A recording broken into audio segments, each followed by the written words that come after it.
Millionaire wakes up from a coma, shocked to see a virgin who changed his life. Clara Mendoza stood in front of the mirror, admiring herself in the navy blue dress Dylan Wu had sent to her apartment that morning. The dress was elegant, expensive, and tailored perfectly to her curves. She had never worn anything so luxurious in her life, but her heart was racing not because of its price. It was something deeper, something a woman in love could feel. Tonight, he's going to propose. Dylan had been Clara's boyfriend for nearly a year. A young Chinese-American tech entrepreneur, successful and well-known in the San Francisco startup scene. They met when Dylan visited the hospital where Clara worked to drop off medication for his mother, who was undergoing chemotherapy. After a few encounters, he asked for her number and pursued her with charm, thoughtfulness, and an uncanny ability to make her laugh. That night, Dylan had reserved a table at a prestigious rooftop restaurant in the city, a place with a view of the Golden Gate Bridge and the shimmering lights of the bay. Everything was too perfect for Clara not to suspect a proposal was coming. As she arrived at the restaurant, she was greeted by name and escorted to a VIP room adorned with white roses and candlelight. A violin played softly in the background. Clara felt like she had stepped into a dream. She was only a few steps from the table where Dylan waited when she heard a familiar laugh coming from the room next door. That voice, unmistakable. Clara froze. She backed up slightly, peeking through a narrow gap in the adjoining room's door.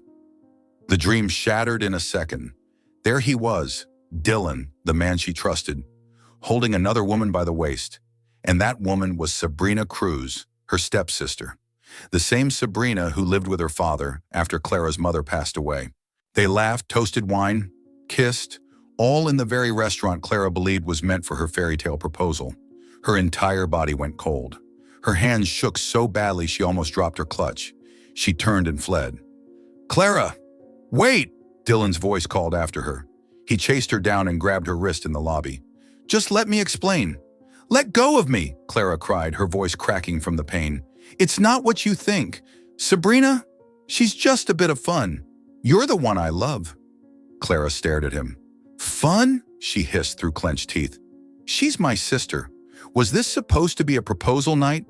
Or were you planning to propose to both of us?" Dylan gripped her tighter. "I've invested too much in you, Clara. You can't just walk away." "Invested?" she screamed. "I'm not your startup. I'm a person." She wrenched her arm free and ran out into the cold spring wind. Hot tears streamed down her cheeks, blending with the icy air of the city. All she knew was, this wasn't a proposal night. It was the night everything fell apart. Clara drove aimlessly into the night, tears streaming uncontrollably down her cheeks. She wasn't just running from Dylan. She was fleeing from herself, from the pain, the humiliation, and the kind of heartbreak that didn't yet have a name. Over an hour had passed since she left San Francisco. The city was now a blur of distant lights in the rearview mirror.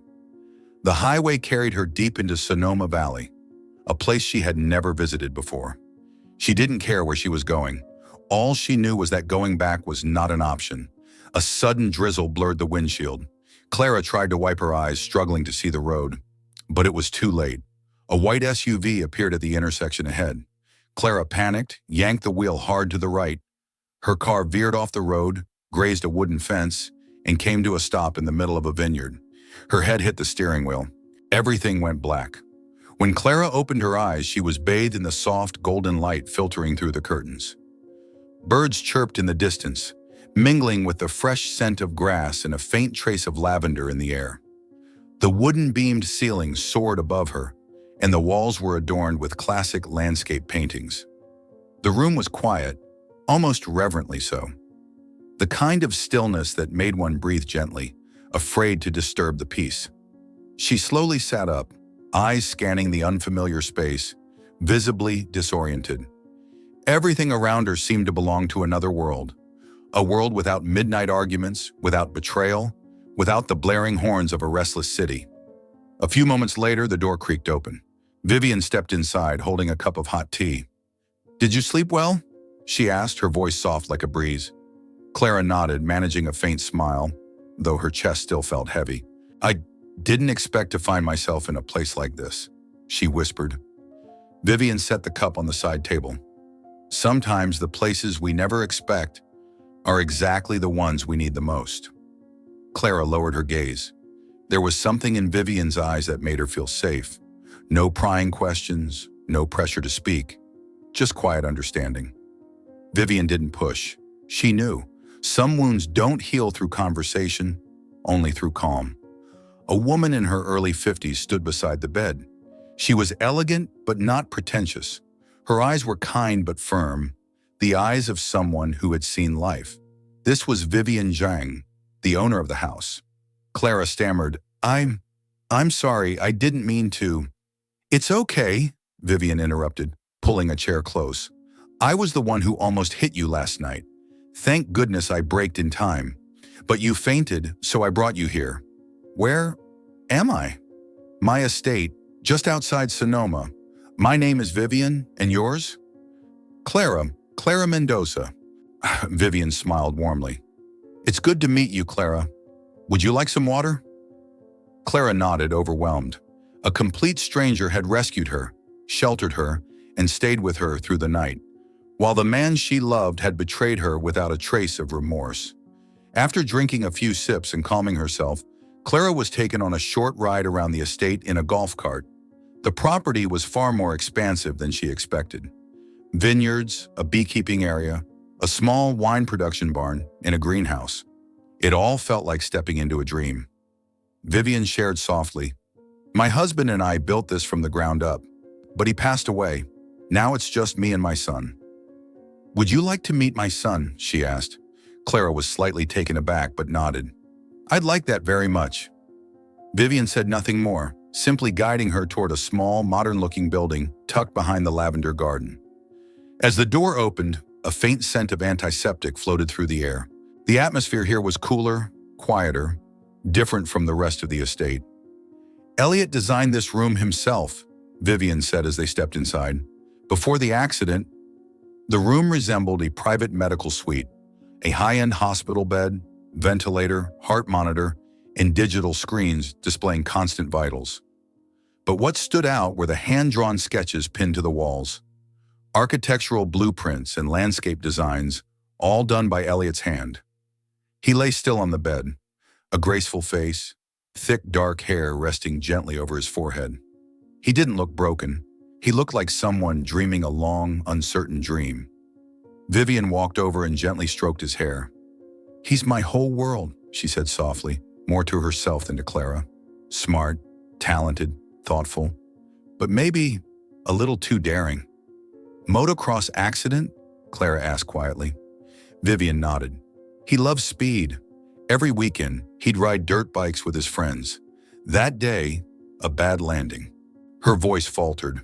Clara said nothing. She simply stood there silent. In her chest stirred a strange, aching kind of empathy. Not pity, but connection.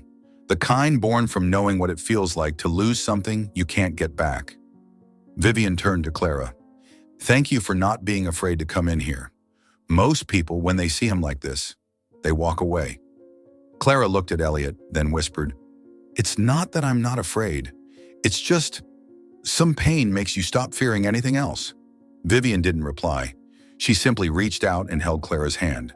A simple gesture, yet somehow incredibly warm. Clara stood silently by the hospital bed, watching Elliot's sleeping face. Every feature remained calm, untouched by time. In the soft light, he didn't look like someone lost in a coma. He looked like someone who had merely stepped away from life for a while, waiting for the right reason to return. She turned to look at Vivian, the woman still clutching her son's hand, her gaze gentle, yet filled with a sorrow that seemed to stretch endlessly. And in that moment, Clara felt something deeply human, a quiet empathy between two women who had lost things they couldn't name, but would never forget. She didn't know where the courage came from, but her voice rose soft and sincere, like a quiet vow. "If you'll allow me, I'd like to help care for Elliot. I'm a clinical nutritionist. Not much, but I can assist with monitoring his meals, sleep, adjusting his intake, coordinating with the nurse. I want to help." Vivian looked at her, eyes glistening. "Are you sure?" she asked, gently squeezing Clara's hand. "This won't be easy." Clara nodded. "I've already been through what's not easy, but here, I think I can finally do something that feels right." Vivian said nothing more, only nodded, and in her eyes for the first time flickered a fragile sliver of hope. 3 days had passed, and Clara had started to settle into life at the estate. During the day, she worked closely with the head nurse to monitor Elliot's vitals, diet, and physical responses. At night, she often sat quietly by his bed, reading books aloud or sharing simple stories from her childhood, as if some part of Elliot's mind were still there, listening. That morning, Vivian invited Clara for tea in the greenhouse, a place she often visited when her heart felt restless. The air was warm and fragrant with white chrysanthemum and mint. Clara sensed something different in Vivian's eyes the moment she walked in. "Clara," Vivian began, her voice hesitant, "there's something I want to ask you, though I know it might sound strange." Clara gently set her teacup down. "I'm listening. Please go ahead." Vivian took a deep breath. "I recently visited someone I knew long ago. Master Wen, a Taoist priest. He once helped me during my husband's illness." Clara nodded slightly. "I told him about Elliot. After sitting in silence for a while, he told me something unusual." Vivian's eyes grew distant. "He said Elliot's soul may be lost, trapped between two realms, and that the only way to guide it back is through a spiritual marriage ceremony." Clara looked up. "A spiritual marriage?" "Yes. It's a traditional East Asian ritual where a living person marries someone hovering between life and death. It's not legally binding, but it carries deep symbolic and spiritual weight. He believes that if someone with a pure heart is willing to bond with Elliot's spirit, it might help him find his way home." Clara sat in stunned silence. "I would never pressure you," Vivian added. "But when he said that, I could only think of you. In these past few days, Elliot's vitals have responded best when you're around. His heart rate stabilizes, his brain activity increases. The nurses confirmed it too." Vivian opened a small box, revealing a pair of antique silver rings. "These were my parents' wedding bands. If you agree, I'd like to hold the ceremony on the upcoming full moon." Clara sat quietly after Vivian spoke. The room seemed to fall into stillness. Only the soft rustling of wind against the greenhouse glass and the faint scent of white chrysanthemum lingered in the air. She had never believed in the spiritual. As someone in the medical field, everything needed evidence. Data, logic, explanation. But Vivian's eyes in that moment, they didn't need logic to reach her heart. Here was a mother, proud and composed, now sitting across from her with tear-filled eyes, willing to grasp at even the most fragile hope to bring her son back. Clara looked down, her hands clasped tightly.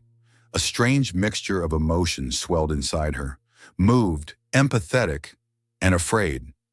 Afraid she wasn't pure enough, not the right person, as Master Wen had described. She was just someone who'd been betrayed, broken, and still searching for herself. But then Elliot's face flashed in her mind. Peaceful, still, as if waiting for something, or someone. Clara looked up and exhaled slowly. "I've never believed in anything I couldn't see or measure," she admitted softly. "But sometimes, belief doesn't come from proof. It comes from people, and I believe in you." Vivian's tears fell. She said nothing, just stepped forward and embraced Clara in silence. That evening under the full moon, the garden behind the Zhang estate glowed in soft silver light. Clara wore a fitted red qipao, a ceremonial dress Vivian had specially prepared for her. In her hands, she held a bouquet of white jasmine, her palms trembling slightly. The ceremonial space was solemnly arranged, a low altar, fragrant incense curling upward, red lanterns hanging in neat rows. Across from her was Elliot's hospital bed, now rolled into the garden, his head propped up, face serene under the moonlight. Most of the machines had been temporarily disconnected, leaving only what was essential to maintain his condition. Master Wen stood at the center, chanting ancient Chinese prayers. His voice was deep and slow, blending with the wind and the soft chime of bronze bells. Clara stood still, eyes fixed on Elliot. She didn't know whether what she was doing was right or foolish, but there was a strange peace in her heart, as if this wasn't something forced, but something destined. The ritual neared its final moment. Master Wen motioned for Clara to step forward, handing her a silver ring. "Place it on his finger," he said gently. Clara leaned over, carefully lifting Elliot's hand. It was cold, limp, lifeless. Then suddenly, a twitch. His finger moved. Clara froze, eyes wide. Elliot's brow furrowed. His eyes fluttered open, slowly. "Elliot!" Vivian cried out. For a few suspended seconds, the entire garden seemed to hold its breath. When Elliot's eyes opened, when his gaze met Clara's for the first time, then suddenly everything burst into motion. Vivian rushed forward, collapsing beside her son's bed, her trembling hands caressing his cheek. The tears she had held back for months now poured down in torrents. "Elliot, my son!" Her voice cracked, filled with astonishment and the kind of aching joy that only a mother's heart could understand. Nurses scrambled to check his vitals. Blood pressure, heart rate, ocular response. Every reading confirmed the impossible. Elliot was truly awake. Clara stood frozen, motionless. Her heart pounded in her chest, but her legs wouldn't move. She couldn't believe what she was seeing. The man who had lain still for days, the one she had read to, whispered stories to at night, was now looking back at her. She forgot to breathe. Vivian turned, pulling Clara into a tearful embrace. "Thank you, Clara. Thank you for not giving up on him." Clara held on to her, still speechless. Inside her was a storm of emotions. Disbelief, awe, gratitude, and something else she couldn't quite name. Something like a red thread, silently tying two hearts together. Elliot was brought back into the recovery suite that very night. The medical equipment was reconnected, and a team of specialists from a hospital in Napa arrived within the hour. Clara stood outside the room, quietly watching through the glass. Her legs still felt weak, but she couldn't bring herself to walk away. Some part of her couldn't bear to leave Elliot, not even for a moment. The next morning, Vivian called her into the room. Elliot was lying back against the pillow, eyes open, weak but alert. As Clara stepped in, he looked at her, clearly, intentionally, as if trying to memorize her face. Clara smiled gently, her heart racing. "Hi," she whispered.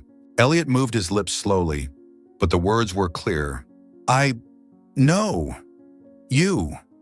Clara froze. "You remember?" He nodded faintly. "When I was stuck, somewhere in between, yours was the only voice I heard."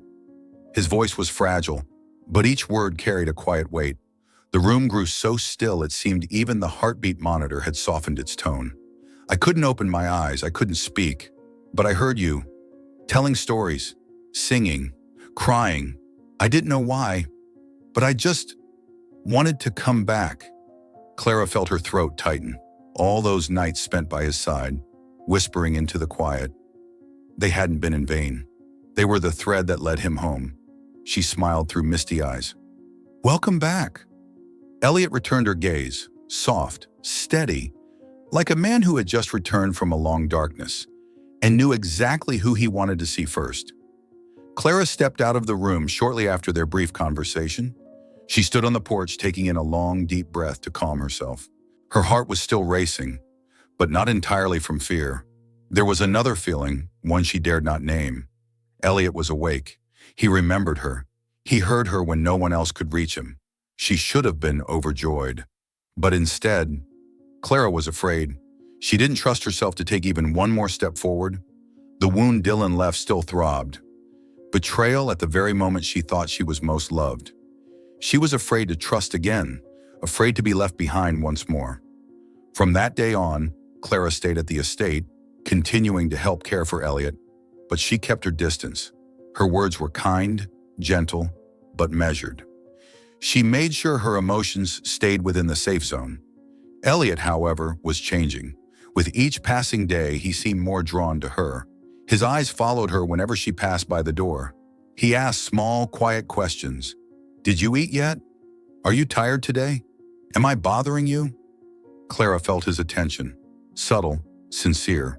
Not forced, just warm, like he was silently trying to repay all the nights she had sat beside him. And somehow that gentleness made Clara even more cautious. In the days that followed, Elliot recovered slowly but steadily. He began physical therapy, resumed eating solid meals, and was soon able to walk a few steps with assistance. Clara was always nearby, not too close, not too distant, like a quiet presence. She maintained the professionalism of a medical caregiver, but sometimes her eyes gave away more than she intended. Elliot noticed it all, and he didn't rush her. He never asked about Clara's past, never pushed her to open up. Instead, he talked about himself, the buildings he'd designed, how he loved stargazing as a child, or how his mother made chicken soup when he was sick. Clara listened, more than she expected to. She laughed when he told her about the time he knocked out a tooth biking into a flagpole, and her eyes misted slightly when he mentioned his late father. One afternoon, as the vineyard glowed golden in the setting sun, Elliot sat in a wheelchair while Clara gently pushed him along the gravel path. They didn't talk much, simply shared the quiet among the vines. "Clara," he said, still watching the sky, "I don't know what brought us together, but thank you for not walking away." She paused, gripping the handle slightly tighter. "I don't know either," she replied softly. "Maybe because here I don't have to pretend to be strong." Elliot turned to her. "That only makes me want to protect you more." Clara said nothing. She felt a small crack forming in the wall she had built so carefully around her heart. That evening, Vivian invited them both for dinner on the upper balcony. The golden lights were soft, and the food was simple but warm. Elliot kept glancing at Clara whenever she laughed, and Clara no longer looked away. After the meal, they stood together outside under the quiet rustle of trees and the hum of crickets. "Clara," Elliot said gently, "I don't know where this will go, but I don't want to miss it." She looked at him, hesitation flickering in her eyes. "No need to answer yet," he added. "I just want you to know, you're not alone." And for the first time in many months, Clara felt something lift from her chest. As if, just maybe, love, the kind that's real, could begin again, even from something broken. Clara thought, maybe, just maybe, happiness was finally within reach. But sometimes, the past doesn't stay buried. That evening at the Jung estate, Vivian hosted a small appreciation party for the medical team and caretakers who had supported Elliot during his coma. Warm golden lights stretched across the garden, soft piano music played, and glasses clinked under hushed laughter. Clara wore a pale blue dress, simple but graceful. She stood quietly in a corner, observing the guests with a glass of wine in hand. Though calm on the outside, her heart raced. Elliot had asked her to dance after dinner, and she wasn't sure she was ready to feel this way again. But then, "Clara?" That voice. She turned sharply, as if time had snapped back in the cruelest way. Dylan. He approached in an expensive suit, confident as ever, as if he had never broken anyone in his life. "It's really you," he said, eyes lighting up. "I didn't expect to see you here." "Funny thing, Aunt Vivian's my distant relative." Clara froze.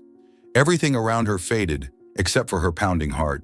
She turned away, trying to slip through the crowd, but Dylan grabbed her wrist. "What are you doing here? Let's go home." "Let me go," Clara snapped, her voice trembling with rage. "You're staying here with that cripple? Have you lost your mind, Clara? You're mine." The noise caught the attention of nearby guests. Clara yanked her arm, but Dylan held on tighter. "That's enough," a voice cut through the air like ice. "Elliot." He stepped forward, eyes blazing. Without a word, he pulled Dylan off Clara and landed a punch, straight to the jaw. Dylan fell backward, blood at the corner of his mouth. The garden went still. Elliot advanced, hitting him again and again. "Don't you ever touch her again," Elliot growled. "Clara doesn't belong to you. She's free, and I won't let anyone hurt her ever again." Vivian rushed in, signaling the guards to escort Dylan out. Red-faced and humiliated, Dylan didn't dare say another word. Clara stood frozen, stunned by everything that had just happened. But it wasn't over yet. Sabrina appeared, champagne glass in hand, red lips curling into a smirk as her eyes landed on Elliot. "I didn't expect you to play the hero For Clara, she purred. You really do have a knack for timing. Clara's fist clenched. She turned to walk away, but stopped. No, not this time. She turned back, her voice sharp and clear, rising above the murmurs of the crowd. And you, Clara said, locking eyes with her stepsister. You've always played sweet, but you've wanted everything that was mine, from my mother's affection to love, even pity. All eyes turned to them. Did you think I'd stay weak forever? No, I'm not that Clara anymore. Clara lifted her chin, her gaze calm but unshakable. I don't need you to protect me, and I sure won't let you hurt me ever again. From now on, I stand on my own. Sabrina was speechless, stunned by the sister she thought she could always outshine. The air was thick with tension, until applause suddenly broke out. It was Vivian. She looked at Clara and smiled, her eyes full of pride. That night, after the party had ended, Clara returned alone to the quiet living room of the estate. Warm yellow lights bathed the wooden floor, and the only sound left was the ticking of the old wall clock. She held her phone, hands trembling slightly, but not from fear this time, from knowing she was about to do something right for herself. She called Rachel, her cousin and closest confidant, whom she hadn't spoken to since leaving the city. Clara? Rachel's voice cracked through after a few rings, full of worry. Oh my God, where have you been? I've been going crazy. Clara chuckled, soft, honest. I'm okay, Rachel. Really, I'm okay now.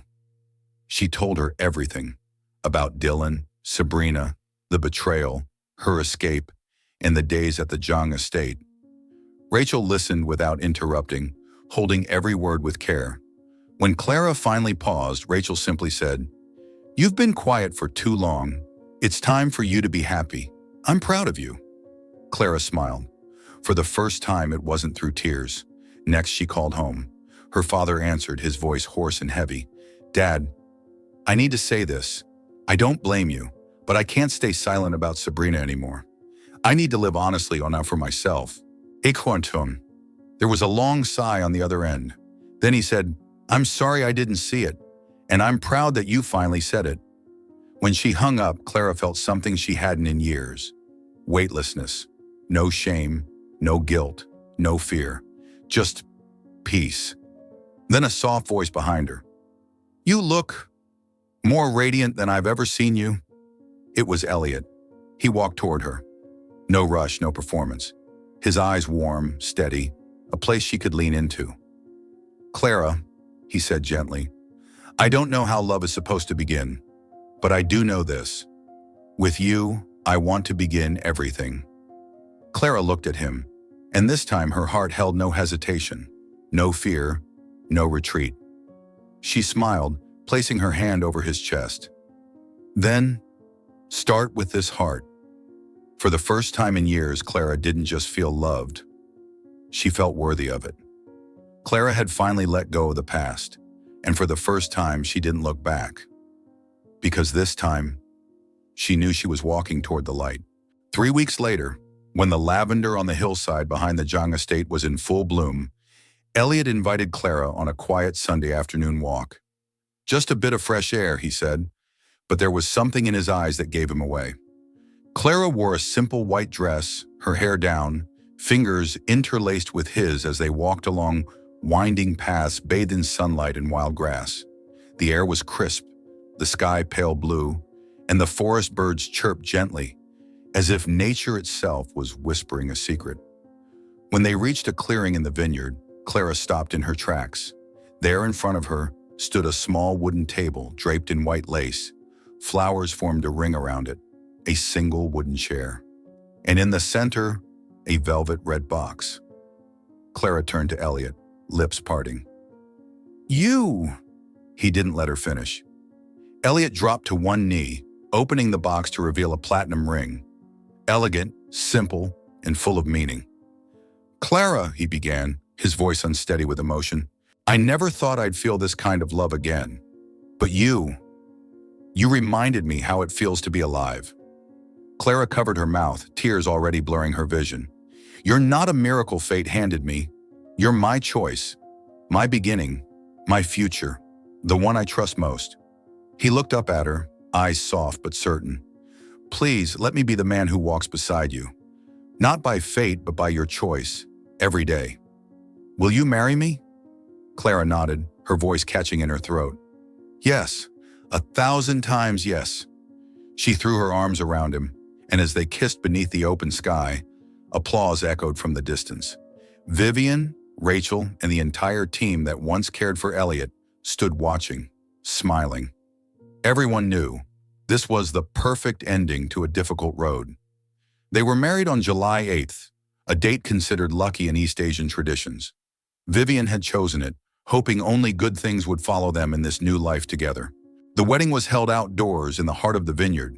Clara wore a soft white lace gown, holding a bouquet of lavender, her scent of peace. Elliot, in a light gray suit, beamed with quiet pride.